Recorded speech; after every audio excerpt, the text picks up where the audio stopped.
नमस्कार. सिनेमाचा दिवस या मालिकेतील हा 34वा भाग. मागच्या वेळा म्हटलं तसं ते गाणं डोक्यात झालं, कागदावर उतरवलं आणि भाईंना सांगितलं की बाई बघा मी कसं वाटतंय ते. मी माझ्या डोक्यात चाल होती त्या मीटरवरती म्हणून दाखवतो. तर माझा आवाज काही योग्य नाही पण म्हणून तर दाखवतो. बाईंनी होकार द्यायला मी सुरुवात केली. बनवाबनवीच्या जगी आजला लपवाछपवीचा भाव वाढला. पळवापळवी थरथराट करते हो, साध्या भोळ्या जीवास छळते हो. सरळ वागुनी जीव कोंडतो सरळ वागुनी जीव कोंडतो, बंडलबाजी बरी हो. आम्ही असलो बंडलबाज तरी, असं त्याचा मुखडा केला. हमालही येथे धमाल करतो, खरा चांगला फुकाच मरतो. असल्या जगता द्याया उत्तर, बनलो आम्ही बनेल फत्तर. फत्तराच्या परी अंतरी, निर्मल पाणी उरी हो. आम्ही असलो बंडलबाज जरी. नको राज्य हे नकोच श्यामर, आम्हा हवे तव प्रेम शुभंकर. इतके मिळता आमच्या पुरते, आम्ही सोडू जगा पारखे. तुम्हा पाऊली आम्हा सावली, प्रेमाला या पुरी हो. आम्ही असलो बंडलबाज जरी. प्रेम खरेच केले तुमच्यावरी. मी वाचून म्हणून संपवले आणि बाईंची उत्स्फूर्त दाद आली. वा वा वा, क्या बात आहे, तुम्ही मीटरही करेक्ट लावलाय. आता गंमत बघा, तोच मीटर थोडा इम्प्रूव्ह करून मी कशी चाल करतो. आणि 20-25 मिनिटातच भाईंनी त्या मीटरमध्ये छोटे वाटणारे पण परिणामकारक बदल केले. ढोलक, तबला, हार्मोनियम या साथीवर मुखड्यासह तिन्ही अंतरे म्हणून ते गाणेही झकास बसले. हे होई तो संध्याकाळ उलटून गेली होती. उद्या सकाळी परत बसायचं ठरलं. आम्ही निघालो. बाईंनी थांबवले आणि म्हटले की आज निर्मात्याने स्वतः उत्तम गाणी लिहिली आहेत, तर आपण सेलिब्रेट करूया. आणि जवळच्याच मधुबन रेस्टॉरंटमध्ये त्यांनी CKPच्या व्याख्येतील K आणि P दोन्हींचा प्रत्यय आम्हाला दिला. गुलमोहरवर परतायला रात्री 11 वाजले तरी माझ्या मनात गाण्यांचेच विचार चालू होते. अजून एक गाणे सकाळी करायचे, तर त्यात काय विचार व भावना आल्या पाहिजे हे चक्र मनात चालूच होते. त्याच विचारात मी कागद घेऊन सुचेल तसे लिहायला सुरुवात केली. प्रीत, उरात, मंदिरात, सोंदेर हे नकोत मजला पण प्रेम हवे, अशा काही ओळी, काही शब्द मनात येईल तसे मी लिहित होतो. किशोर नावंदर तेव्हा बरोबर आला होता आणि शेजारच्या कॉटवर मस्त झोपला होता. मी चालू ठेवलेला दिवा आणि माझे लिहिता पुटपुटणे याचा त्याच्या झोपेत काही व्यत्यय नव्हता. रात्री 1च्या सुमारास त्या शब्दमेळ्यातून माझ्या गाण्याचा मुखडा तयार झाला होता. पापण्यांच्या पहिलं तेरी, तुझी प्रीत माझ्या उरी या दोन्ही परशांसाठी आणि किशोरीच्यासाठी 2 ओळी. माझ्या मनाच्या मंदिरी, तूच सखा तूच हरी. असा तो मुखडा मला जमला होता. आता अंतर येते सकाळी पाहू असे म्हणून मीही जडावलेल्या पापण्या मिटल्या. एखाद्या मोटरला स्टार्टिंग ट्रबल असला की ते लवकर सुरू होत नाही, पण एकदा सुरू झाली की सुरळीत चालू होते. तसाच गाण्याचाही मला अनुभव येत होता. सकाळी धोंडूच्या म्हणजे गुलमोहरला जे आमचे तिन्ही वेटर्स होते ना, सगळे भारी होते. म्हणजे अजूनही असतील. काशीनाथ, धोंडू आणि तिसरा होता तो तर सगळ्यात भारी त्यांचा झाला. हे तर सगळे धोंडे, ओ साहेब चहा देऊ ना, या मंगल प्रभातने उठलो आणि रात्रीच्या झपाट्यात ते चहा पिऊन पुढचे तिन्ही अंतरे पूर्ण केले. ते करताना खाडाखोड, कुठे बाण काढून दुसरा शब्द असे झाले होते. म्हणून पुन्हा एकदा सर्व नीट धुवून काढल्यावर ते गाणे असे झाले होते. पापण्यांच्या पहिलं तेरी, तुझी प्रीत माझ्या उरी. माझ्या मनाच्या मंदिरी, तूच सखा तूच हरी. सारी गात्रे झाले नेत्र, तुझी मूर्त साठवित. तुझ्या स्पर्शाने उत्सुक, रोम रोम पुलकित. तेच भास ते आभास, मनी मिलनाची आस. तुझी साद येता कानी, मन व्याकुळ हरिणी. नको वैभवाचे जिणे, प्रीतीविना दीनवाणे. आठवूनी कर पाश, तुटे जगत असा पाश. किशोरला गाणे वाचून दाखवले. त्याने पसंती दाद दिली आणि बहीणच्याकडे ते दिल्यावर त्यांनी सुरेख जमले म्हणत त्याला चाल लावायला सुरुवात केली.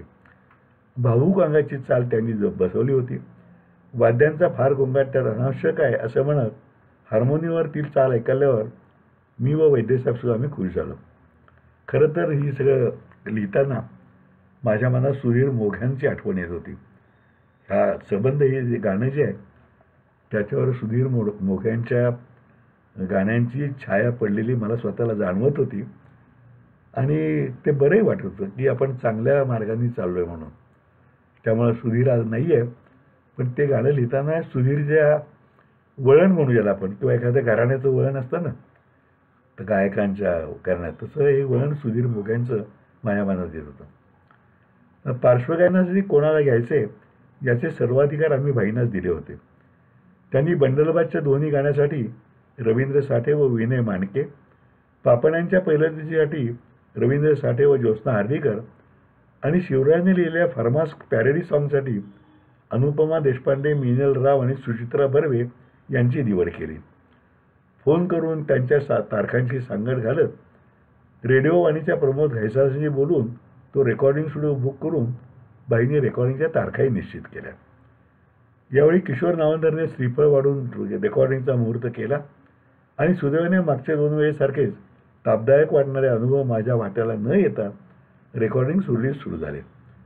उलट व्हायोलिन वादकाने पापण्यांच्या पहिले ते रेकॉर्डिंग चालू असताना हळूच मला विचारले, का हो हे गाणे कुणी लिहिले, फार मस्त वाटते. मी म्हटलं, तुम्हीच रोज गाणी वाजवता तर तुम्हाला कोणाचं आहे असं वाटतं सांगा ना. बहुधा सुधीर मोघेंचं असं वाटतंय. या त्याच्या उत्तराने मनातून मी सुखावलो आणि म्हटले, तुमचा अंदाज योग्य मार्गाचा आहे. हा बाज त्यांचाच आहे, पण गाणं त्यांचं आहे तर मी स्वतःच लिहिले आहे. या माझ्या उत्तरावर त्याने हात पुढे करून हस्तांदोलन केले आणि म्हणाला, कॉंग्रॅच्युलेशन, बहुत बढिया लिखा है आपने. या त्याच्या उत्स्फूर्त प्रतिसादाने मलाही आपण गाणे लिहिण्याच्या घेतलेल्या निर्णयाची सुयोग्य पावती मिळाली. सर्व शूटिंग आम्ही कोल्हापूरला शालिनी स्टुडिओतच करणार होतो.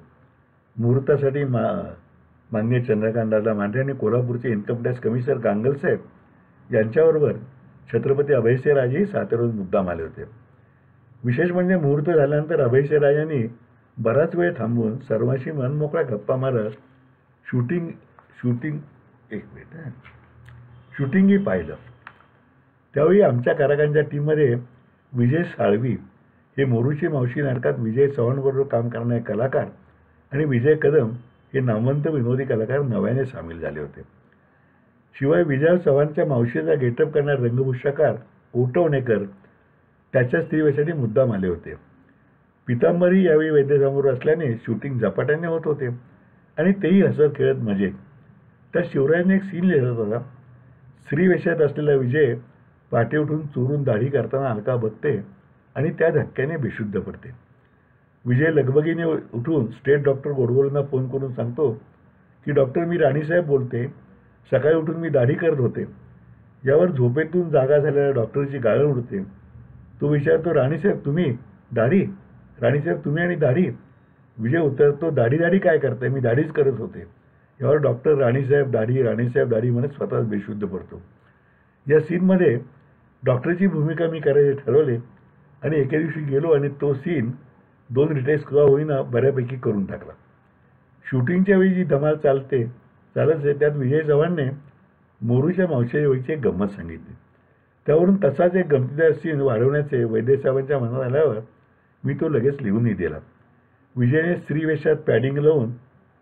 स्त्रीवेशातील पॅडिंग उतरवून ठेवले असताना अचानक तेथे सरदार आल्यावर त्याची धावाधाव होते व मार्ग काढावा म्हणून तो पटकन 2 सफरचंद उचलून त्याचेच पॅडिंग करतो असा तो सीन छान शब्दबद्ध केल्याचे मला समाधान मिळाले. हा सीन शिवराजच्या गोष्टीत नव्हता, तो मी ॲड केला. रात्री विजयराजवर जमलेल्या मैफलीत सर्वांनी त्या सीनची तारीफ केली. त्या दिवशी लक्षातही कोल्हापुरात दुसऱ्या कोणाचं शूटिंग चालू होतं. ते संपून परत लॉजवर आल्यावर तोही आमच्या मैफलीत सामील झाला आणि रंग आणखीच वाढली. बोलण्याच्या ओघात तो मला म्हणाला, तुम्ही मला मागच्या वेळी विचारून होकार घेतला होता, तेव्हाही नवीन जोडी तुम्ही घेतली तो धुमाकूळ केला, पण आता बंडलबादच्या वेळी तुम्ही मला विचारलंसुद्धा नाही. मी म्हटलं, अरे लक्षात, तू एवढा बिझी, तुला विचारायच तरी कसे. म्हणून या दोघांच्यावरच बेतून आम्ही स्टोरी लाईन लिहिली. हे बोलतानाच तो पाहुणा कलाकार म्हणून येत का असे विचारण्याचे माझ्या मनात आले आणि यात काही सीन्स तुझ्यासाठी वाढवले तर तेवढे तू गेस्ट अपीअरन्स म्हणून करशील का असं विचारलं. नक्की करीन, तेवढा वेळ काढीन, पण तो जेथे जमेल तेथे, म्हणजे कोल्हापूर किंवा मुंबईत तुम्हाला तिथं शूटिंग करावं लागेल आणि मी मानधन काही घेणार नाही. मागच्या वेळेसारखं आपलं ₹1 मानधन आणि रात्रीची पार्टी एवढंच मानधन. हे त्याचे उत्तर घेऊन सर्वांना बरं वाटलं. मैफल संपल्यावर मात्र वैद्यसाहेब काळजीने म्हणाले, गुरुबाजी आता कोणते सीन नव्याने घालायचे, ते पटकथेत बरोबर बसले पाहिजेत, गोरेंना सांगून ते त्यांच्याकडून लिहून घेतले पाहिजेत, शिवाय लक्षाला कोणता रोल देणार, तोही कथेचा ओघ खंडित न होता त्यात बसला पाहिजे. मला आपण ते सगळे करू शकू असा आत्मविश्वास वाटत होता. मी म्हटलं, शिवराजला आता यातलं काही विचारायलाच नको, कारण त्याने संमती दिली नाही तर पंचायत होईल. लक्षाला तर आपण सांगून बसलोय. मीच विचार करतो आणि सर्व पथ्ये सांभाळून व विनोदी अंगाने ते सीन व संवाद स्वतः लिहून तुम्हाला दाखवतो. तुम्हाला ते योग्य वाटले तरच आपण ते घेऊ, तसे वाटले नाही तर मग काय करायचं आणि लक्षाची समजूत कशी काढायची ते आपण ठरवू. दुसऱ्याच दिवशी मी ते सीन संवादासह पूर्ण लिहून काढले.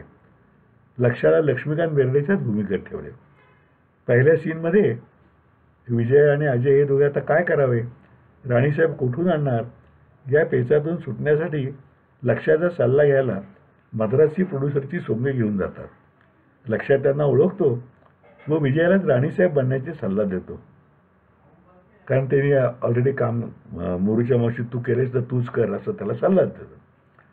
दुसऱ्या सीनमध्ये स्वतः रायगडमधील संभाजी सामनातील मास्तर असे रोल करून दाखवून लक्षात त्यांना धीर देतो. तिसऱ्या सीनमध्ये यांची बिंगे फुटत आल्यावर त्यांना प्रेयसींना सत्य सांगण्यास सल्ला देतो. चौथ्या सीनमध्ये लक्षात शूटिंग चालू असताना हे दोघे तिथे जाऊन खऱ्या राणीसाहेब विवर आले तर आता काय करू हे विचारतात आणि लक्षात त्यांना सल्ला देतो की राणीसाहेबांना भेटून तुमची परिस्थिती सांगितली तर त्या माफ करतील. ते चारही सीन्स व संवाद पूर्णपणे कथानकात फिट बसणारे आणि आशा घेणारे जमले होते. वैद्यसाहेब व पितांबरले ते आवडले. लक्षाचं डोकं म्हणजे सुपर कॉम्प्युटर होतं. त्याने पहिला सीन तिसऱ्या दिवशी कोल्हापुरात पूर्ण करून दिला.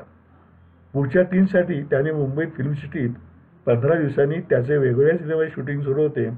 त्यातील अर्धी शिफ्ट दिली आणि पुढे त्यावेळेला बरोबर वेळ काढून ते सर्व सीन्स मस्त सहजपणे पूर्णही करून दिले. दुसऱ्या शेड्यूलमध्ये खऱ्या राणीसाहेबांच्या भूमिकेसाठी कोल्हापुरातील डॉक्टर मुंदरगींच्या पत्नीसह मुंदरगींची आम्ही निवड केली होती.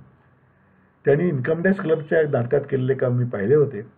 त्यांना विचारल्यावर त्याने आनंदाने संमती दिली आणि त्यांच्या प्रसन्न व सोज्वळ व्यक्तिमत्वामुळे राणीसाहेब म्हणून त्या शोभूनही दिसल्या.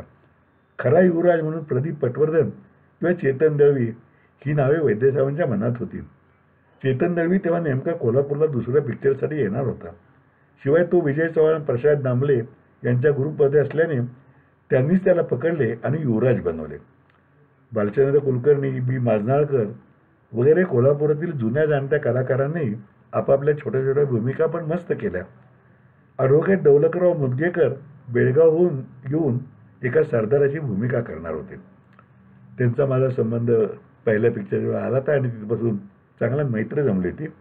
एक सीन त्यांनी केला पण त्यांना अचानक कोर्टाचं काम निघाल्यामुळे तो त्यांचा सरदार फक्त एका सीनमध्येच दिसला. चंदू पारखी 2 छोट्या सीनसाठी येऊन बेवडे पाटील म्हणून छान काम करून गेला. पण जाताना गोडबोले साहब मेरे लिए अगले पिक्चर में कोई अलग सा मजबूत रोल रखना मत भूल असा प्रेमळ दम देऊन गेला. माझा पहिला ड्रायव्हर देशमुखने स्वतःची टॅक्सी घेतल्याने त्याच्या जागी प्रदीप चव्हाण माझा सारथी होता. प्रदीपला सिनेमाची भारी हौस असल्याने त्याला खऱ्या युवराजांच्या बग्गीवरच्या कोचमनचे काम देऊन मारामारीच्या सीनमध्ये काम दिले. पुढे पिक्चर लागल्यावर मात्र प्रदीप चव्हाण माझ्यावरून कॅमेरा फास्ट फिरवल्याने माझा चेहरा नीट दिसत नाही अशी तक्रार अनेक दिवस माझ्याकडे करीत असे. मोहन जोशीची विनोदी कामे अप्रतिम होत होते. तो व रवींद्र बेर्डे प्रेमातील प्रतिस्पर्धी म्हणून धमाल उडवायचे. उषा नाडकर्णी आणि राणीच्या विषयी विजयचे संवाद खेचाखेची रंगायची तर राहुल खरोखरीच बिघडलेला अर्धवट प्रताप म्हणून शोभत होता. एकूणात ही भट्टी मस्त जमून शूटिंग पूर्ण झाले. नेहमीप्रमाणे मिष्टान्न, भोजन, भेटवस्तू आभाळून कोल्हापूरचा मुक्काम हल्ला. पूर्वीच्या प्रॉपर्टीच्या ट्रंकात आता शालू, शेले, हिरा मोत्याचे दागिने, किंमत सर्व मिळून दागिन्यांचे ₹600 फक्त, यांच्या आणखी 2 ट्रंकांची आणि अकबर शरीफने क्लायमॅक्स सीनसाठी केलेल्या दोरीच्या शिडीची भर पडून त्यांची रवानगी कोल्हापुरातील माझ्या फ्लॅटवर झाली होती. अशोक पाटील प्रोडक्शन असल्याने सर्व शूटिंगमध्ये मला खरंच काही धावपळ ताणाताणी करायला लागली नव्हती. नेहमीप्रमाणे करिअर स्टुडिओवर डबिंग ठेवले होते. पितांबर आणि जोडीला बलदेवराव इंगवले ते बघणं असल्याने वैद्यसाहेबांचे काम थोडे हलके झाले. विसू अनिलने संकलन पूर्ण केल्यावर वैद्यसाहेबांनी संकलक म्हणून नाही तर दिग्दर्शक म्हणून त्यावर एक हात फिरवला आणि डबिंग सुरू झाले. तेथेही मी एक दिवस हजेरी लावली. विजय व प्रशांत दोघे म्हणून डबिंग करताना बलदेवरावांशी चेष्टा मस्करी चालू ठेवत होते. तर बलदेवराव सुद्धा रांडच्यानं तुम्ही कोल्हापुराच्या मग बघतो तुमच्याकडे असे कृतक रागाने म्हणत त्यात सामील होते. कमलाकर त्याने त्या दिवशी घरी नेऊन अगत्याने पाहुणचार केला. मधल्या काळात त्यांनी स्वतः एक सेवा काढून त्यात हात आणि खिसा सुद्धा पोळून घेतल्यामुळे त्यांना माझ्या सातत्याने आणि तेही कोणाचे देणे न ठेवता चाललेल्या सिने निर्मितीचे अप्रूप वाटत होते. नाच बिल्डिंगच्या माझ्या भेटी अधूनमधून होत होत्या. त्यातूनच नितीन दातारने स्वतःच बंडलबादच्या वितरणाची जबाबदारी घ्यायचे ठरवले होते. खरं तर त्याने यापूर्वी मला वितरणात मदत केलीच होती आणि ती सुद्धा मित्रकर्तव्य म्हणून पूर्णपणे विना मोबदला. पण यावेळी तो अधिकृत विक्रेता म्हणून संपूर्ण जबाबदारी घेत होता ही मला तरी समाधानाची बाब होती. साऊंड इफेक्ट्स व पार्श्वसंगीत पूर्वीप्रमाणेच रमाकांत दाभोलकरने पूर्ण केले. निगेटिव्ह कटिंगचा मुहूर्त ही कल्पना आम्ही सोडून दिल्यामुळे कोणत्याही मुहूर्ताविना त्या कामाला सोडातून ते पूर्णही झाले. फर्स्ट प्रिंटचे काम पूर्ण होऊन ट्रायलची वेळसुद्धा लगेच आली. आता ट्रायलच्या प्रश्नाचा पुढचा जो भाग आहे तो आपण बघूया पुढच्या भागामध्ये. बंडलबादच्या वेळेला जसं आपण म्हणतो ना की जेव्हा प्रसूती होती स्त्रियांची तेव्हा पहिल्या वेळा त्रास होतो, पुढं प्रसूतीची सवय होती. तसंच काहीचं सिनेमाच्या बाबतीत मला झालं तर असं मला वाटायला लागलं तेव्हा. कारण आता ही नाही म्हणलं तरी चौथी प्रसूती होती माझी. कशासाठी प्रेमासाठी पहिला, नशीबवान दुसरा, धुमाकूळ तिसरा आणि हा चौथा बंडलबाद. त्यामुळं काही वेळेस असं ना खेडोपाड्यातल्या कष्टकरी बायका असतात त्या जातात, डिलिव्हरी होती दुसऱ्या दिवशी परत येऊन कामाला लागतात. जवळजवळ त्याच अवस्थेत मी चालवतो का असं मला वाटायला लागलं. अर्थात उपमा ही तितकीशी अगदी 100% बरोबर नाही आहे, पण बऱ्यापैकी की सहजपणे गोष्टी होत होत्या. टीम चांगली जमली, माणसं जोडली गेली की काय होतं याचा तो खरं तर प्रत्यय होता. अन्यथा सिनेमात इतक्या अनेक गोष्टी अडचणी अडथळे येऊ शकतात की ज्याचं नाव ते. पण हे सगळे लोक जसं स्वतःचंच काम आहे इतक्या आत्मीयतेने सगळी मंडळी करत होती. केवळ पैसे नाही, पैशांनी नुसतं माणसं काम नाही करत. तुम्ही त्यांना जीव लावलात तर मात्र माणसं जीव लावून काम करतात असा माझा अनुभव तोपर्यंत पक्का आला होता. आणि केवळ सिनेमाचेच नाही तर सगळ्याच क्षेत्रात माझा अनुभव असा आहे की तुम्ही इतर वेळा कुणाला निरपेक्ष भावने मदत करत असलात तर तुमच्या कामाच्या वेळेस कोणतरी आपोआप उभं राहतं आणि त्यांचं कायमचं जे वागणं असेल तेच तुम्हाला कायम उपयोगी पडणार असतं असं वाटतं. आज इथेच थांबूया, उद्या पुढचा भाग.